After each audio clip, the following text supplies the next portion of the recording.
Hey everyone, and welcome to the new year, new track season, 2023. Got a lot of things I'd like to share with you. So I'm going to try and make this video full length and then try and give you options to kind of jump through it at a later date. So I want to start by just talking about what's new in the program. You can see a picture there in the high school level. We have a few new coaches this year that I want to talk about. We have pole vault. You can see a picture of pole vault going on right over there. We're going to start.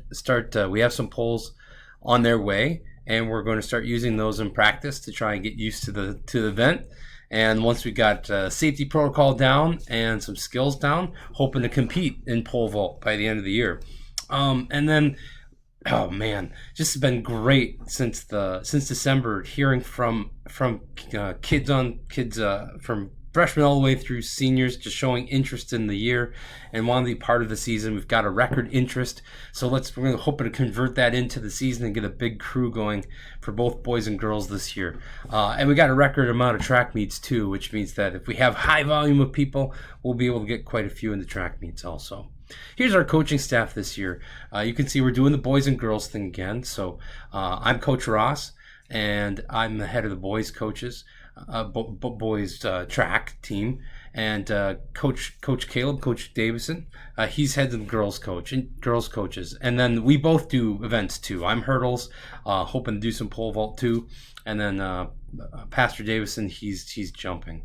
And then some of our returning coaches that we've had for a number of years now, Coach Hoppy, he's the head of the middle school team, but he also works with our high school sprinters and relays. And then Coach Molina too, doing our throwing events. Some additions this year. We always love having a guy who's focused on strength and conditioning, and this year we were able to get that again in Coach Montez. It's gonna be awesome having him in the weight room with the kids, working through how to get themselves prepared better for their events and growing stronger and faster. And then we also have two additions from Divine Savior School, Coach Olhoff, Coach O, and Coach Fatterson. And both those are going to be working with the distance group. So just some look into program philosophy. This is just to give you an idea of what we as coaches really look to try and do, some of our goals throughout the season. We want athletes to grow not just physically. We want them to grow mentally, to be thinking through their event, to be smarter about their event. We want them to grow emotionally.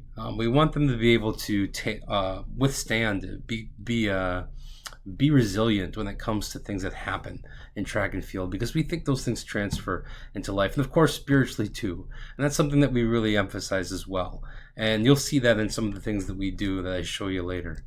Participation is part of our philosophy too. We don't do initial cuts. So I have a lot of athletes ask, are there tryouts?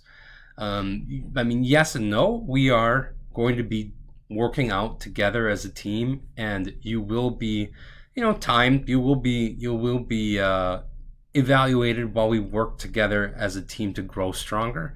And then as those things progress, when it comes to track meets, that's kind of where we make our limits. Certain track meets are limited to the amount of athletes you can bring. So it's not so much a cut or a tryout at the start of the season, but as the season progresses and we have these track meets, the more track meets you participate in, the closer you are to being eligible for district. And so district is really where we start seeing limitations in who can go and who can't towards the end of the season. So after spring break, we have a couple of track meets, and then we get into district, regional, and state. And so some athletes might be done at the beginning of April already, towards the middle and beginning of April. And some athletes who go to state will be competing all the way through the end of May. So seasons really do end for athletes as we progress through that. The entire team doesn't necessarily make it past district to regional, but some select few might. Maybe this year we will have everybody. That'd be amazing. Okay, everybody progressing forward. But typically, what we see is our team once they don't progress, they finish practicing. Okay, big aim for us as coaches. We love to teach. That's a big focus of ours. We are we are trained to be instructors, and so that's an emphasis of ours. We love to model for the kids. It's not just the athletic portion, but it's also who we are as people and Christian character. And then we love to build our athletes up. Our focus is always to try and build, and help them grow. That's why we do character building. That is one area in which you will see spiritual growth, mental growth, emotional growth. All of that's happening with our team through team meetings. We like to have meetings every Monday, and at some point in the week if Monday isn't a possibility. And then daily encouragement too. That's what coaches really emphasize. Through our USATF training, some of the things that we've pulled from that program are how to do volume, intensity, and frequency over a season. Typically what you'll see from us is that at the start of a season, we'll emphasize a lot more frequency and intensity in our workouts. Frequency and volume in our workouts, so that there's a lot of repetition, a lot of work put in. But as the season progresses, you'll see the intensity of the workouts increase and the volume start to decrease. And so we're focused less on the amount that we're doing and more on doing a smaller amount at a higher intensity. We also have some keystone areas that we like to touch as we cycle through workouts. Every 1 to 3 weeks, we'll be trying to touch on speed, strength, endurance, flexibility, and coordination amongst all the event groups.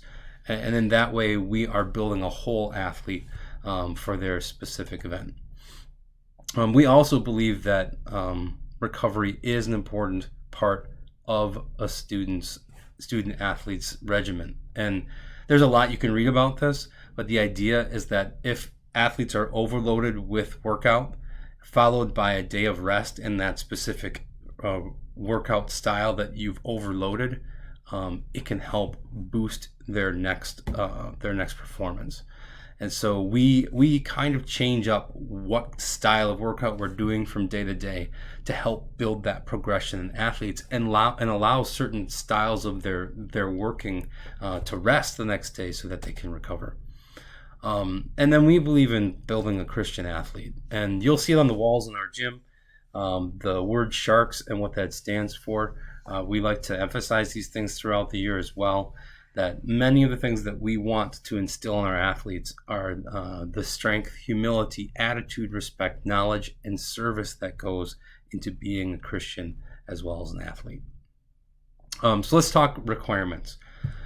So you might be wondering, well, what specifically is expected of me to participate in track then if there aren't tryouts? Just like any of our sports here at Divine Savior, we are committed to excellence. So academic policy is of course in place, substance abuse policy and attendance policy. So what are these exactly? The academic policy is connected to athletics as well as clubs in school. No more than one F or two Ds in the grade book. There is a progression of certain parts of the year that grades are checked. If you don't meet the requirements of the academic policy, you'll be put on probation. There's a lot more to read about that in the athletic handbook that we'll emphasize as the season goes forward. Substance abuse policy is also in the athletic handbook. That's talking about the purchase, the use, even the exchanging of, even being in the presence at a party of certain substances. That is a breaking of training rules and will eliminate your participation in the program. And then attendance policy is slightly different than school. School sanctioned events that might keep you from practicing is something we'll communicate with you. But when it comes to absences that are not school related, that are more family related, illness related, that are just kind of requests to get caught up in things, we do have a system that we keep track of to ensure that you are still following a policy that we request that your attendance be. And it kind of works like a system of 5. So you're allowed 5 absences aside from school related things or heavy illnesses. And those 5 absences could be for anything that that may be family related, or maybe even connected to school, like I have a lot of homework and things like that. As long as you're communicating ahead of time, those 5 absences are yours. If communication is not there, then we consider that an absence that was not communicated, and we limit those down to 3. If you have 3 of those past that, we'll discuss dismissing you from the team. So forms, important for program requirements. Another really important thing to do before getting started in the season. If you have not already completed these forms for the school year, the EL2 and the EL3 forms are health forms that are required to be completed before the first practice. One of them deals with physical as well, so it's something that if you have not addressed, you'll need to address as soon as possible. Handbook signature is just our request that you are in agreement with the attendance policy, with our behavioral policies, and with the things we expect of you during practice and during track meets. The Anson Complex waiver, that's us, high school. We'll talk about Anson. Anson is a location that we practice away from school on Wednesdays. So the FHSA forms, I mentioned EL2 and EL3 forms, those must be turned in before first practice. I'll provide those forms for you through email, and you can check out, if you didn't get an email from me, you can certainly send me a request. You'll see my email at the end of the meeting. We also have a trainer on staff. Our trainer, Kaylee Rudd, is available for athletes for injuries. We'll go through the protocol of how to make use of Kaylee during the season and what she requests of the students for that. She also has a way of connecting with you, and I'll make sure to share that with you as well. As far as practices and meets go, so high school practices are Monday through Friday, 3:15 to 5. And we do practice every day. That's because the style of practices that we do really do alternate often to try and emphasize recovery of one body system and improvement in the other. And so because we have a specific training regimen in place, it is highly important that the athlete is there each day following that regimen to make sure that their recovery workout system is not changed. We're looking for progression. Okay, Anson Sports Complex, you can see a picture there on the right of your screen. This is a track that we rent every Wednesday, that we don't have a family day, or that we don't have consultations or things like that.